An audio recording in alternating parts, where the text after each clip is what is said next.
Hi, and we're back. And so, right now, where we're at now in this scene is that Vic, Claudia's brother, is really depressed too. I mean, he's drinking, he's in the bedroom, he's like soaking and reminiscing over his beautiful girlfriend that the father didn't like because she wasn't Irish. She was African American. And the father wanted her gone. So he had her killed. And so Vic found out, and Vic hates his dad because of that. And then from there, the scene changes. And Diamond has to go to his parole officer. But when he gets there, the parole officer that he normally is with, that they have been paying off, has been kicked out because they found out he was being paid off. So this parole officer is a dad type image, tough alpha male. He goes, you can't be late here, because if you're late here, you don't get another chance. I'm telling you right now, we're not taking no for an answer. You have to go by the book, because I go by the book. Do you understand that? And so Diamond realized he can't play it. This man, this new parole officer said, if you're late, shame on you. I'm warning you now. So Diamond knows that he cannot play with this man. This man is not someone he can pay off. And from there, we go on to the next scene. And in the next scene, you see where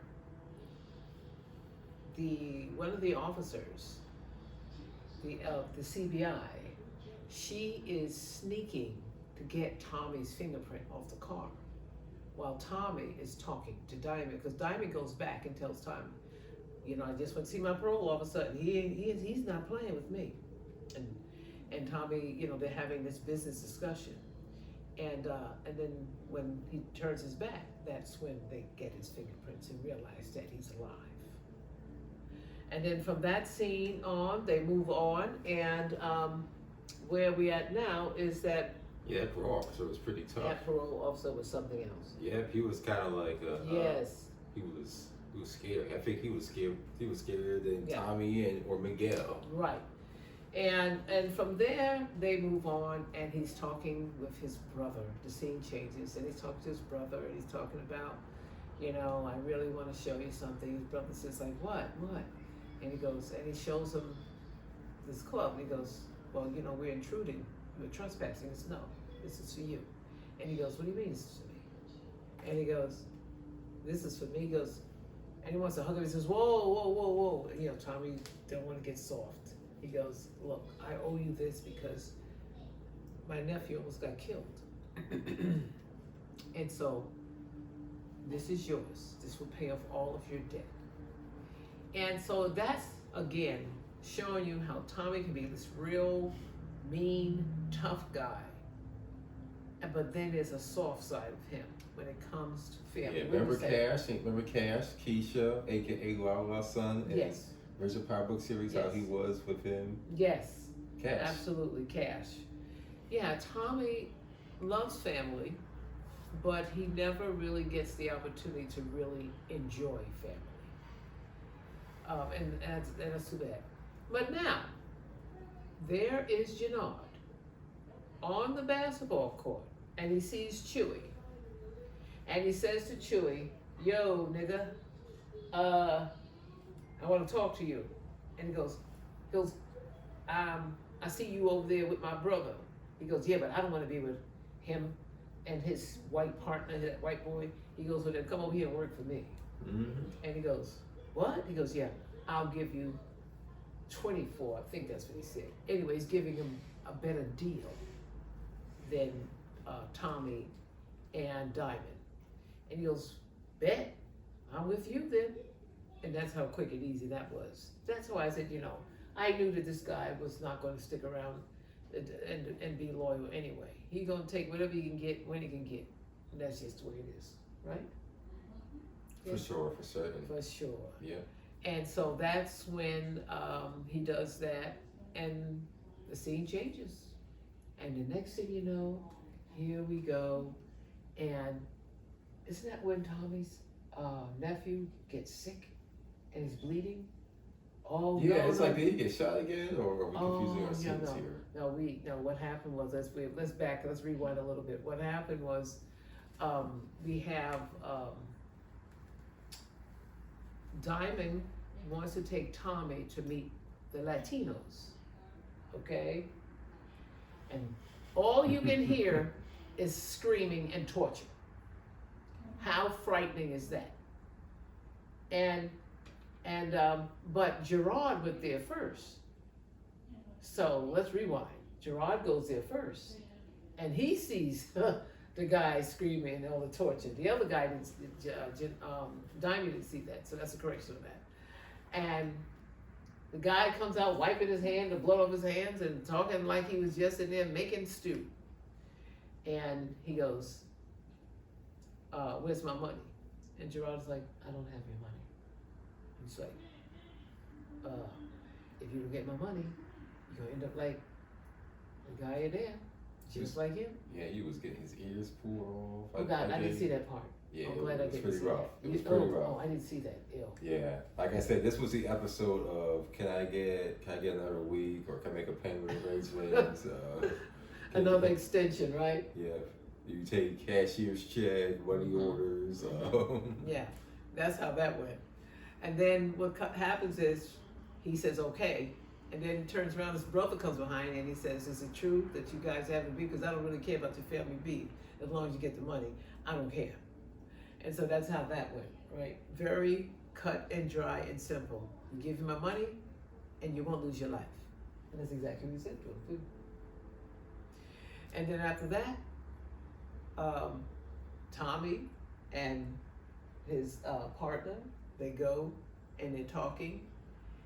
Oh, Tommy was in the back because they didn't trust Tommy to talk when Diamond was talking, correct?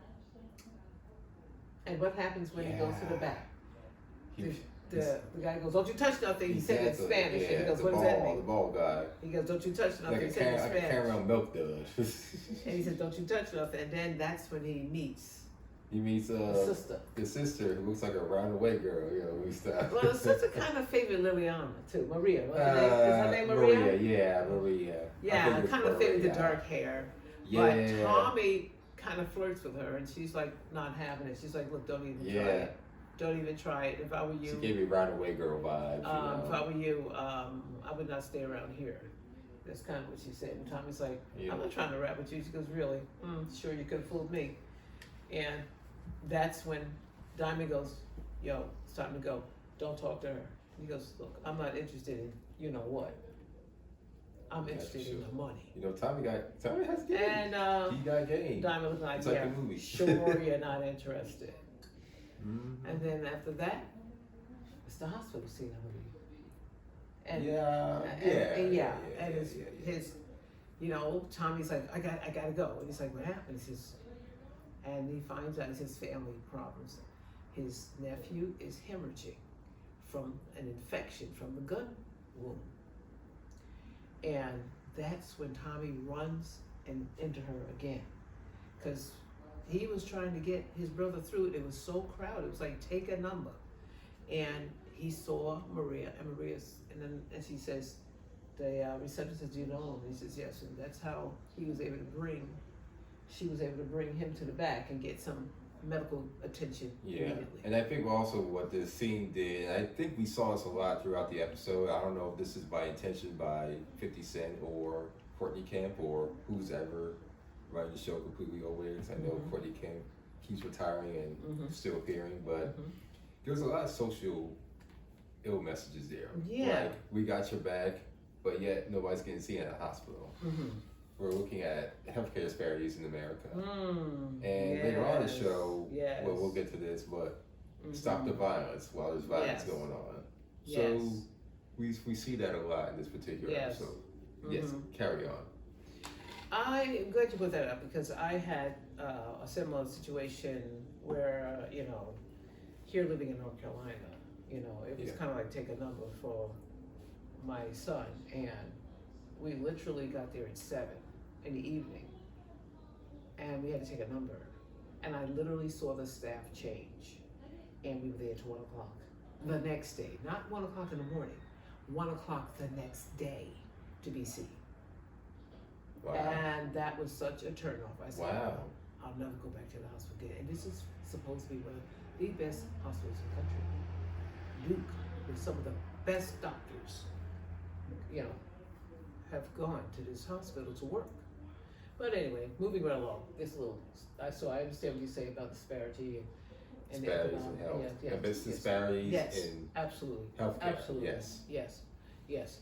But anyway, so after that, the next scene is, I remember poor Jenard, he runs to Claudia. Remember? He goes to Claudia and he says, hey, why don't we be partners? And Claudia goes, I don't trust it. I don't trust you. I don't trust it. You can see yourself out. And he's like begging because he has fear after going to see the Latino, which we need to look at that actor's name because he played his part so well. Can we talk about Miguel? Miguel. Yeah, Miguel. Let me see. Oh, God. Let me see who played Miguel, because Miguel was real good. Miguel was. But, so again, Jenard got his butt kicked in somewhere underneath Manuel Eduardo Ramirez. Yes. He really played his part. We go follow him on the IG while we're at it. Yes. Now, Jenard had just got his butt kicked underneath the train station or somewhere. I don't know where he was. He was from the Serbs saying, you better get my money. And he says, your brother says that the territory is not yours anymore. And he says, I don't care what your problem is, but you guys better get it together. So you can see that everything is just unraveling in Jenard's life, right? Jenard's life. Yep, you got it. But then there's a sweet spot. They show the scene of this girl who's a boxer. Find out who the actress name. Yeah, her name is Showstopper in the show. Showstopper. Her name is Adrienne Walker at Shanti Showstopper page. Adrienne, you did your thing, That's the queen. Actress name, yeah. Wow, she played her part. She was like $2 million baby and all that. But yeah. She's a beautiful woman. I love her hairstyle. You did your thing, girl. And she kind of was flirting with Jenard. She liked him, and she was saying stuff like, "You want to get in the ring with me?" All these subliminal messages that women do. And he's like, "No, I'll hurt you." He didn't even catch on. I'm like, "Are you playing dumb?" And then she comes to his house, and he is so scared. He's frightened. He's got his gun with him. He's in a daze. He's peeking out like he thinks he's going to be ambushed, correct? Mm-hmm. And it's just her. She goes, "Yo, you going to do me like that?" And he goes, "Oh, how you doing?" She goes, "I got something for you." He's like, "I don't want it." Pride kicks in. He won't take any money from her. And she says, "You don't want none of this?" And he goes, "No, I want you." And I was like, okay. Yeah, and I'll let y'all draw your own conclusion. And that's when we go into the rated X scene, right? Yeah, Power's very good for making sure there's sex and violence. So, they have and to make nudity. sure. Well, yeah, they're all one and the same. No, because you can fake it in between the sheets, but this was pure nudity at its best, okay? And I'm going to tell you, girl, you did a showstopper on this scene, because this scene looked so real. And 50, the person who chose the music for this scene, this lovemaking scene, which was just really a sex scene, it was spot on point. I was enjoying every moment of this. This was awesome, okay? I mean, you two did a great job. And this is what acting is all about, isn't it? Mm-hmm. It's about convincing us that this is real, because we knew it wasn't real. But I'm going to tell you something. If you're not a really It could have been AI. Yeah, right. If you're not really a good person as far as keeping your head on straight, you could literally get attached to the actor that you're working with all the time. That's why it's so important that these actors and actresses keep a good head on their shoulder and understand that, hey, we just want to get paid. We just want to do our thing and get some fame. Now, here's a little footnote to that, or end note. I think you're going to see AI replace a lot of these sex scenes going forward. Oh, I hope not. I'm just saying. I hope not. Moving forward. Moving right along. AI, CGI. Yes. Moving right along. AGI. And so, after that, let's take a break. Yeah. Now let's hear a word from our sponsors.